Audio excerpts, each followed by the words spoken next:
puasa Senin Kemis, jangan pernah berhenti. Dan jangan lupa juga orang tuanya harus ikut mendoakan. Tidak ada keberhasilan tanpa langkah awal. Tidak ada yang ujug-ujug jadi direktur, tidak ada yang ujug-ujug menjadi gubernur. Bertahap, saya jadi anggota DPRD, ketua komisi E, jadi wakil bupati, jadi bupati 2 periode, jadi anggota DPR RI, nyalon wakil gubernur mah teu kapilih, da aing teu meureun lain jadi wakil gubernur, kuduna jadi gubernur.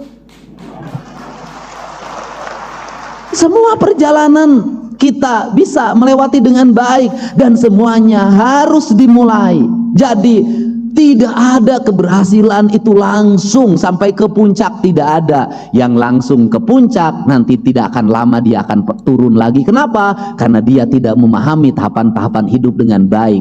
Dia tidak akan bisa menyelesaikan berbagai problem dengan cekatan. Kenapa? Karena dia tidak punya pengalaman. Makanya kalau hari ini saya cepat menyelesaikan masalah, karena saya sudah terbiasa menghadapi demo. Saya biasa jembatan rugrug biasa, yang harapan ma icih ma eroh ma imah tiap hari di rumah saya penuh orang dengan berbagai problem. Saya terbiasa. Yang tidak terbiasa satu, saya itu menghadapi wanita cantik, tidak terbiasa saya. Nah, ini sebuah proses. Untuk itu dimulai. Dan yang paling utama di Indonesia ini tidak pernah sesuai kejuruan. Jurusan hukum, dagang baso, itu nyambung. Tapi dia jadi saudagar baso. Jurusan ilmu ekonomi, belum tentu dia jadi saudagar sukses. Semua di Indonesia tuh out of the box. Orang berdasarkan apa? Berdasarkan pikiran dan hatinya. Maka prinsip dasar kepemimpinannya, prinsip dasar ekonominya, prinsip dasar kehidupannya, cing caring cing pageh kancing, set saring set pageh iket. Apa itu artinya? Sifat maskulin itu ada pada pikiran manusia, simbolnya kepala, maka dia harus diikat kemaskulinannya agar tidak terlalu maskulin. Karena orang Sunda itu bertuhannya, kata Menteri Agama, itu lebih dominan, bertuhan feminim, bukan bertuhan maskulin. Kemudian sifat feminimnya cing caring cing pageh kancing, itu artinya apa? Sifat-sifat feminim, sifat-sifat rasa. Karena di kancingan orang Sunda mah rasanya disembunyikan, tidak pernah diumar di medsos. Hate nyeri hate ku salaki tara nyarita cicing orang di kancingan keun bae, biarkan derita ini aku tanggung sendiri. Orang tua pun tidak boleh mengetahui apa yang aku rasakan. Karena suamiku adalah pilihanku, maka aku harus menanggung beban atas cinta yang ku ekspresikan tanpa persetujuan ibu dan ayahku. Kan begitu.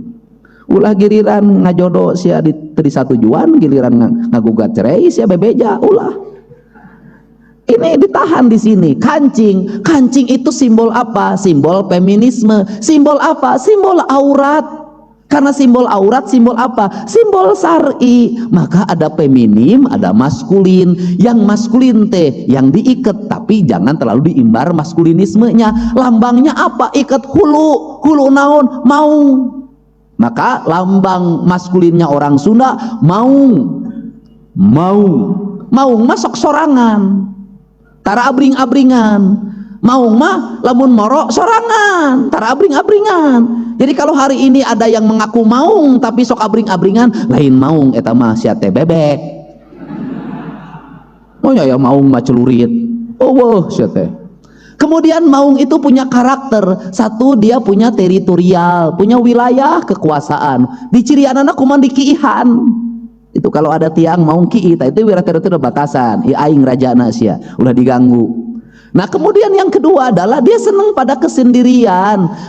Kemudian ketika berburu dia turun. Ketika turun dia ngintip mangsanya. Ya kemudian ketika berhasil dia tidak pernah sombong. Dia makan berdasarkan kebutuhan. Setelah itu dia kembali ke tempat pertapaannya. Kalau gagal dia tidak pernah marah, tidak pernah frustasi. Dia kembali ke tempat pertapaannya untuk menunggu langkah berikutnya. Itulah maung. Anu sok curhat malah maung bebek.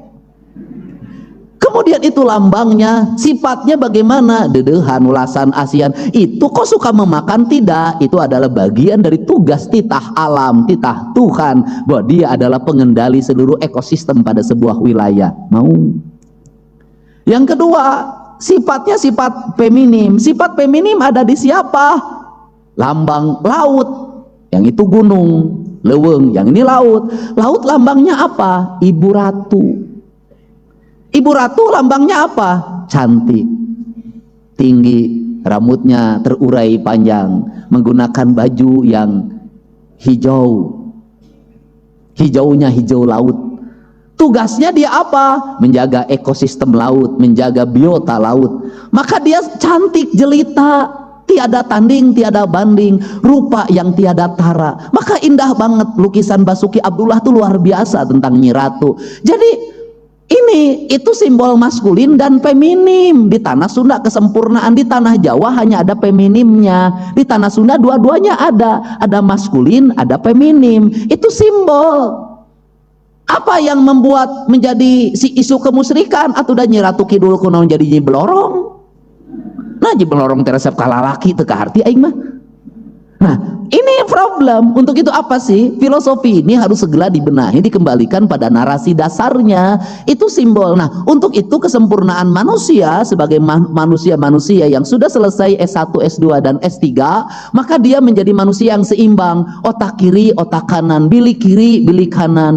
Apa? Mata kiri, mata kanan. Kata orang Sunda kieu, jaga panon ku awasna, jaga ceuli ku danguna, jaga irung ku angsena, jaga galetah ku ucapna, jaga hate ku ikhlasna. Keseimbangan itu dalam sistem ajaran kita, maskulin, feminim, maung jeung ibu ratu, gunung dan laut, hutan dan hamparan samudra. Itu orang Sunda disebutnya itu ajaran Pancawaluya, gerbang Pancawaluya, yang saya menyebut sekolah kebangsaan Pancawaluya. Apa itu? Cager, bager, bener, pinter, singer. Di seluruh rangkaian ini saya mengambil yang terakhir saja, singer. Jadi manusia sukses itu adalah manusia singer. Walaupun cager, walaupun bager, walaupun bener, walaupun singer, walaupun pinter. Kalau tidak singer, kedul eueuh kadaek teu hampang birit, hese, layar kanyut ripuh. Ini. Jadi orang Sunda naon? Kalau para mahasiswa apa yang dilakukan? Tong gelehan, tong bauan. Sudah, jangan nunggu pekerjaan, lakukan apa saja. Jangan karena jadi sarjana di rumah embung nyeseh we, ngistrika we, ngisikan we. Kalau ada waktu nanti sudah sibuk, kita tidak mampu, orang lain yang mengerjakan. Kenapa? Karena orang tua kita akan memiliki kebanggaan yang luar biasa. Anak aing mah kamari geus dilantik jadi sarjana wisuda make baju Batman. Tapi ayeuna di imah daekan maraban domba, maraban sapi. Kenapa? Hobi ini akan masuk dalam pikiran saya, karena sejak kecil seneng nyangkul, sejak kecil senengnya tanur, sejak kecil senengnya pare, sampai hari ini tiap pagi aing vlog mapai sawah. Kenapa? Saya senang. Dunia saya adalah dunia pertanian, dunia yang membawa saya kebahagiaan. Esensinya bukan di hasil, itu mah hasil mah da dihitung teu kaharti, tapi di proses. Saya bisa melihat perkembangan padi dari mulai dibajak, ditanam sampai dipanen, dan itu sarana rekreasi saya setiap pagi. Maka saya ada jadwal yang tidak boleh diganggu oleh siapapun. Jam 5 pagi sampai jam 8 itu adalah jadwal saya mapai sawah.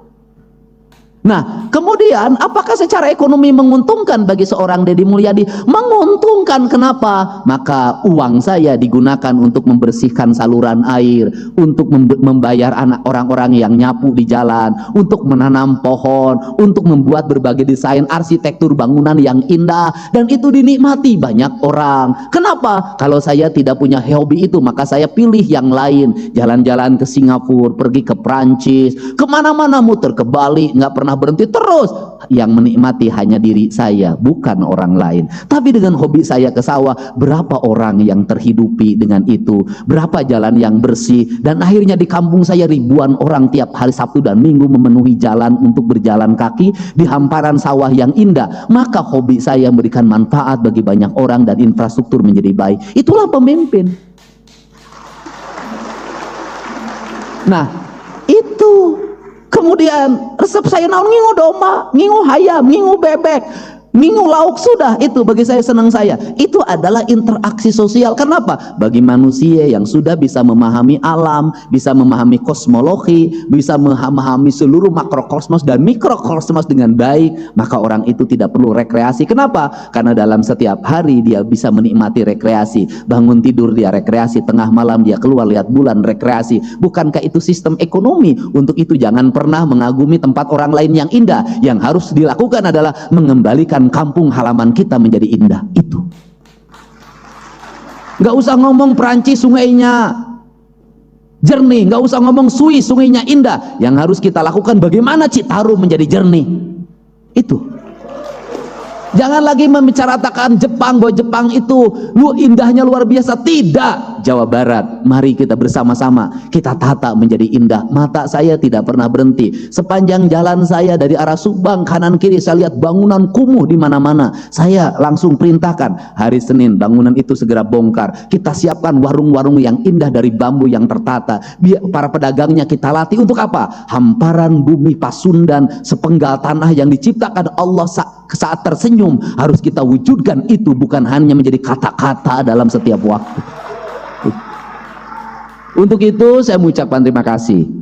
Saya ucapkan selamat bagi kedua orang tuanya yang hari ini sudah sampai pada puncak kebahagiaan dan tugas sebagai orang tua mengantarkan anaknya menjadi sarjana. Semoga apa yang dikeluarkan, biaya yang dibayarkan itu menjadi catatan kebaikan. Dan bagi para sarjana yang dilantik, saya pesan satu hal saja. Jangan dulu ada dalam pikiran Anda untuk menikah dan sejenisnya. Masukkan dalam pikiran Anda, saya tidak akan pernah menikah dulu sebelum orang tua saya bahagiakan terhadap apa yang dikeluarkan itu. Niatkan itu. Kenapa? Jangan sampai orang tua kita itu dibikin menderitanya tidak pernah berakhir. Baru menderita selesai mengkuliahkan, habis itu nikah menderita diwae. Anak aing kawin nyamakaningan sarjana, atuh kudu raramean, kudu make WO, wedding organizer, kudu aya pra-wedding. Wah, udah lagi hutang lagi. Setelah itu apalagi setelah nikahan? Reuneuh. Bagian bapak jeung indungna deui geus reuneuh naon deui ngajurunya di sesar, indung bapaknya lagi. Setelah ngajuru apa lagi? 40 poe indung bapaknya lagi. Setelah itu anaknya anu naon nu ngeong-ngeong nu menerkeun ompol tapi ka sakola TK nini akina di wae. Makanya Indonesia itu negeri yang paling aneh di dunia. Kenapa di Indonesia paling aneh? Hanya di Indonesia taman kanak-kanak eusina nih. Hanya di Indonesia, Pak. Makanya judulnya juga taman kakek-kakek. Hanya di Indonesia. Dan kemudian disitulah saya prihatin. Mohon maaf, punten. Nini di Indonesia menira ripuh. Incu belah dia nu hiji incuna diangkat, nu hiji ngamek ka si eta mah incu si eta we nu diayong teh kanak aing mah ni tamelar, kan begitu diganggu di nu itu tuh si eta mah boga ini teh sia mah pilih kasih ka anak si Jumat we nu bager teh ai kasih titin ka anakna menitara ningali acan pasea di wae Pak gering ini geus ribut ngabagi waris. Indonesia sakit ibunya tidak ada yang datang, giliran sudah meninggal datang semuanya. Apa yang dibicarakan? Kade bagian aing sia teh aing teh anakna. Nah ari sia gelo. Ini mohon maaf ya culture. Coba lihat nini di luar negeri. Laleumpang garaya marake tank top. Anda coba lihat di Bali ini jeung aki-aki garaga dalahar duaan ngomong romantis jeung aki-aki teh teu mamawa incu ini itu. Kenapa mereka tenang Pak? Kenapa? Mereka ada jaminan hari tua dari negaranya, bisa melancong ke berbagai tempat.